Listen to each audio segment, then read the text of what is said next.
مقابلے میں تو یہ کچھ بھی نہیں ہے، اس وقت تو پھر کوئی زلزلہ تھمے گا ہی نہیں. اذا زلزلت الارض زلزالها واخرجت الارض اثقالها وقال الانسان ما لها يومئذ تحدث اخبارها. زمین بھی بول اٹھے گی، زمین اپنی خبریں سنانے لگے گی. بأن ربک اوحى لها، کیونکہ رب نے اس کو وحی کی ہوگی، حکم دیا ہوگا کہ بولو تمہارے اوپر کیا کچھ ہوتا رہا، لوگ کیا کیا کرتے رہے. اور پھر جیسے سورۃ الحج میں آتا ہے کہ ان زلزلۃ الساعۃ شیء عظیم، قیامت کا زلزلہ بہت بڑی چیز ہے، بہت ہی بڑی، جس کا انسان تصور نہیں کر سکتا.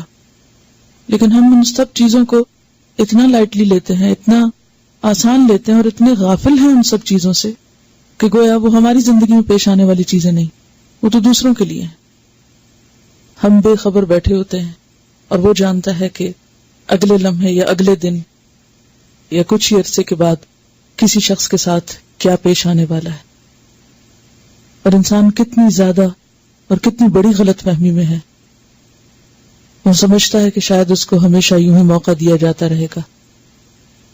جب کسی دوسرے پر بھی تکلیف آتی ہے تو اپنے لیے کوئی بھی سبق نہیں لیتے، کوئی بھی عبرت حاصل نہیں کرتے کہ یہ ہم بھی ہو سکتے تھے. ہم سب کو استغفار کرنی چاہیے، کیونکہ اللہ تعالیٰ عذاب روک دیتا ہے ان لوگوں سے جو استغفار کرتے رہتے ہیں.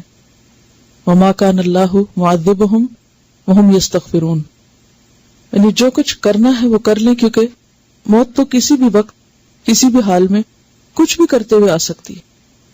اگر دائیں بائیں آگے پیچھے مشرق مغرب میں روز ایسی خبریں سنتے ہیں تو یہ سب کچھ ان کے لیے نہیں کسی کے لیے بھی ہو سکتا ہے.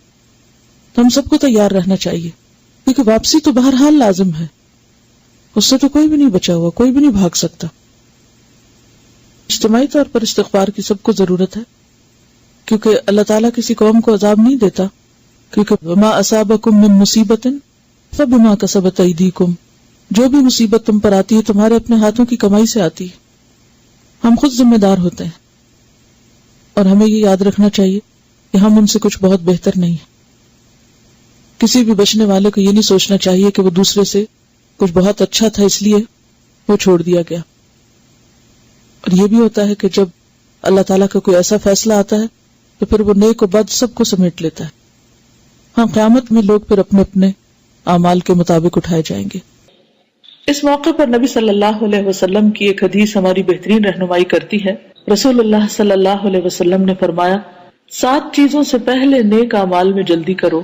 کیا تمہیں ایسے فقر کا انتظار ہے جو بھلا دینے والا ہے، یا ایسی تونگری یا ایسا غنا یعنی دولت مندی جو تمہیں حد سے تجاوز کر دینے والا بنانے والی ہے، یا ایسی بیماری جو بگاڑ دینے والی ہے یعنی انسان کے جسم کو، انسان کے حالات کو، یا ایسے بڑھاپے کا انتظار ہے جو عقل اور ہوش کو زائل کر دینے والا ہے کہ انسان سب کچھ جان کر بھی کچھ نہ جانے، یا ایسی موت کا جو نہایت تیزی سے اپنا کام تمام کر دینے والی ہے، یا دجال کا جو ہر اس غائب برائی سے بدتر ہے جس کا انتظار کیا جائے، یا قیامت کا. بس قیامت تو بہت ہی ہولناک اور نہایت تلخ تر ہے.